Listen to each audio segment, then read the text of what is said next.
Chapter 37. Breath of life. God grabbed me.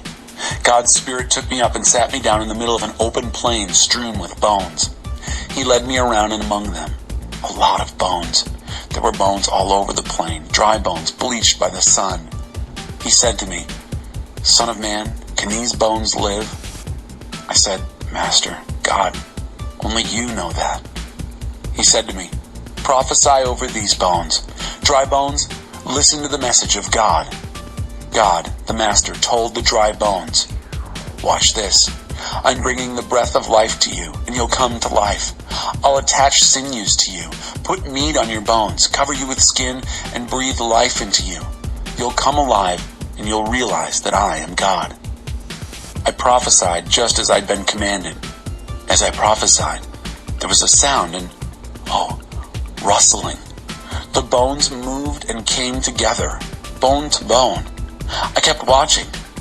Sinews formed, then muscles on the bones, then skin stretched over them. But they had no breath in them. He said to me, "Prophesy to the breath. Prophesy, Son of Man. Tell the breath, God the Master says, come from the four winds. Come, breath. Breathe on these slain bodies. Breathe life." So I prophesied just as he commanded me. The breath entered them, and they came alive. They stood up on their feet, a huge army. Then God said to me, "Son of man, these bones are the whole house of Israel. Listen to what they're saying. Our bones are dried up. Our hope is gone. There's nothing left of us. Therefore prophesy. Tell them, God the Master says, I'll dig up your graves and bring you out alive, all my people. Then I'll take you straight to the land of Israel. When I dig up graves and bring you out as my people, you'll realize that I am God. I'll breathe my life into you and you'll live. Then I'll lead you straight back to your land and you'll realize that I am God. I've said it and I'll do it. God's decree." God's message came to me. "You, son of man, take a stick and write on it, for Judah with his Israelite companions. Then take another stick and write on it, for Joseph, Ephraim's stick, together with all his Israelite companions. Then tie the two sticks together so that you're holding one stick. When your people ask you, 'Are you going to tell us what you're doing?' Tell them, God the Master says, watch me. I'll take the Joseph stick that is in Ephraim's hand, with the tribes of Israel connected with him, and lay the Judah stick on it. I'll make them into one stick. I'm holding one stick. Then take the sticks you've inscribed and hold them up so the people can see them. Tell them, God the Master says, watch me. I'm taking the Israelites out of the nations in which they've been exiled. I'll gather them in from all directions and bring them back home. I'll make them one nation in the land, on the mountains of Israel, and give them one king over all of them. Never again will they be divided into two nations, two kingdoms. Never again will they pollute their lives with their no-God idols and all those vile obscenities and rebellions. I'll save them out of all their old sinful haunts. I'll clean them up. They'll be my people. I'll be their God. My servant David will be king over them. They'll all be under one shepherd. They'll follow my laws and keep my statutes. They'll live in the same land I gave my servant Jacob, the land where your ancestors lived. They and their children and their grandchildren will live there forever, and my servant David will be their prince forever. I'll make a covenant of peace with them that will hold everything together, an everlasting covenant. I'll make them secure and place my holy place of worship at the center of their lives forever. I'll live right there with them. I'll be their God. They'll be my people. The nations will realize that I, God, make Israel holy when my holy place of worship is established at the center of their lives forever. Chapter 38. God against Gog. God's message came to me. Son of man, confront Gog from the country of Magog, head of Meshech and Tubal. Prophesy against him. Say, God, the Master says, be warned, Gog. I am against you, head of Meshech and Tubal. I'm going to turn you around, put hooks in your jaws, and drag you off with your whole army, your horses and riders in full armor, all those shields and bucklers and swords, fighting men armed to the teeth. Persia and Cush and Put will be in the ranks, also well armed, as will Gomer and its army, and Beth Togarmah out of the north with its army. Many nations will be with you. Get ready to fight, you and the whole company that's been called out. Take charge and wait for orders. After a long time, you'll be given your orders. In the distant future, you'll arrive at a country that has recovered from a devastating war. People from many nations will be gathered there on the mountains of Israel, for a long time now a wasteland. These people have been brought back from many countries, and now live safe and secure. You'll rise like a thunderstorm and roll in like clouds and cover the land, you and the massed troops with you. Message of God, the Master. At that time, you'll start thinking things over and cook up an evil plot. You'll say, I'm going to invade a country without defenses, attack an unsuspecting, carefree people going about their business. No gates to their cities, no locks on their doors. And I'm going to plunder the place, march right in and clean them out. This rebuilt country risen from the ashes, these returned exiles and their booming economy centered down at the navel of the earth. Sheba and Dedan and Tarshish, traders all out to make a fast buck, will say, So, you've opened a new market for plunder. You've brought in your troops to get rich quick. Therefore, son of man, prophesy. Tell Gog a message from God, the Master. When my people Israel are established securely, will you make your move? Will you come down out of the far north? You and that mob of armies, charging out on your horses like a tidal wave across the land, and invade my people Israel, covering the country like a cloud?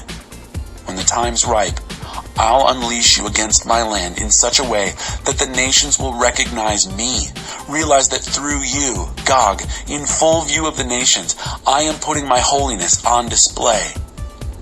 A message of God, the Master.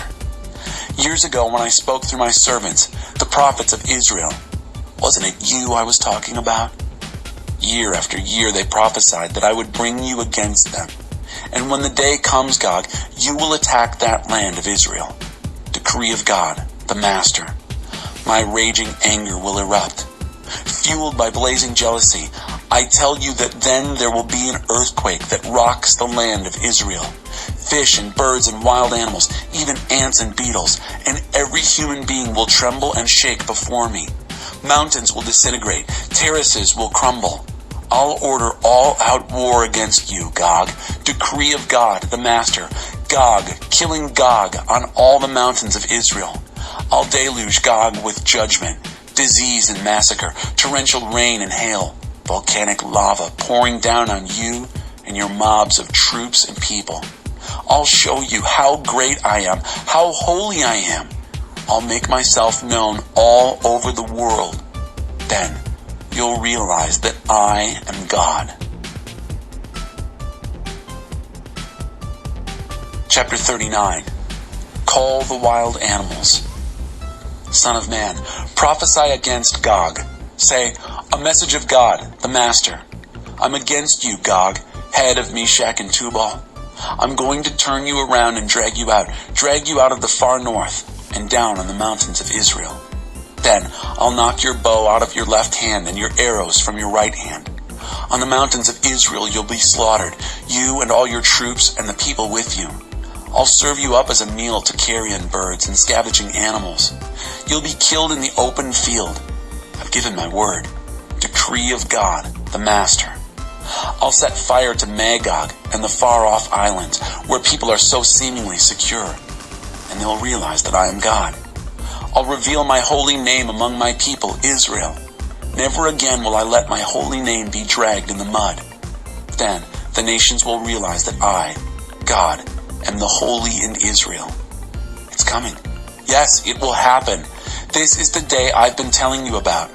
People will come out of the cities of Israel and make a huge bonfire of the weapons of war, piling on shields large and small, bows and arrows, clubs and spears, a fire they'll keep going for 7 years.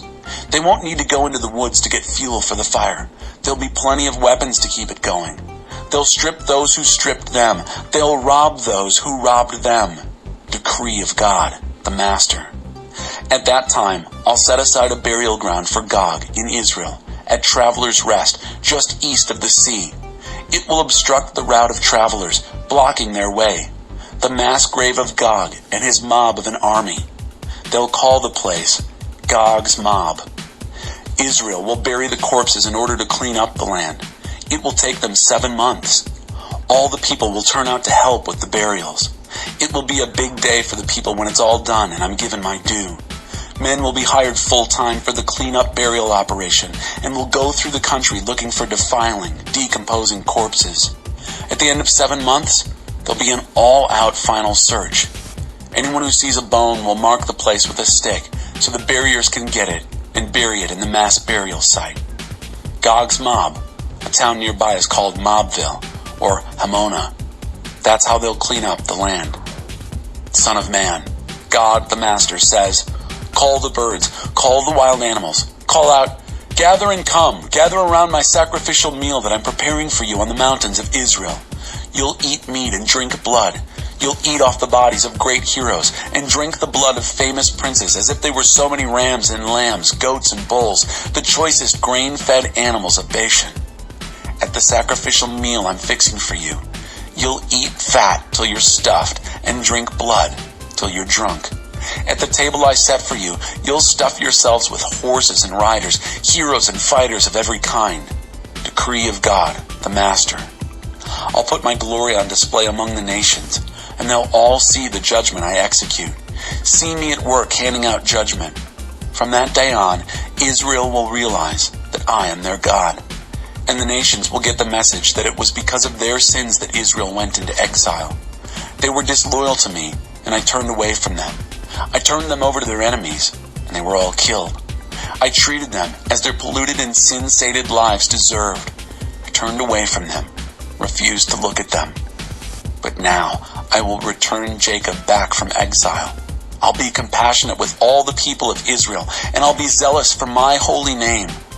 Eventually the memory will fade, the memory of their shame over their betrayals of me when they lived securely in their own land, safe and unafraid. Once I've brought them back from foreign parts, gathered them in from enemy territories, I'll use them to demonstrate my holiness with all the nations watching. Then they'll realize for sure that I am their God. For even though I sent them off into exile, I will gather them back to their own land, leaving not one soul behind.